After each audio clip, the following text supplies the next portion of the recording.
हमारे आज के इस प्रोग्राम की शमा रोशन के लिए मैं दरख्वास्त करूंगा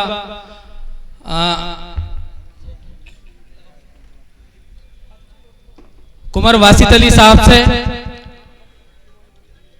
कि वो आए, और परमेश्वर लाल सैनी साहब और एसडीएम राज बहादुर सिंह साहब। मैं इन तीनों लोग से दरख्वास्त करूंगा, रिजवान मीर और उस्मान भाई, इन पांचों लोगों से मैं दरख्वास्त करूंगा। नसीम भाई जिला अध्यक्ष जो मुरादाबाद के अल्पसंख्यक मोर्चा के जिला अध्यक्ष हैं, आइए।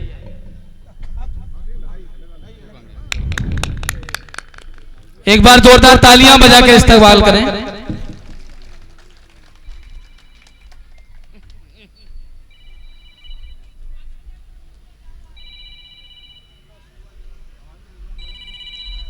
हेलो।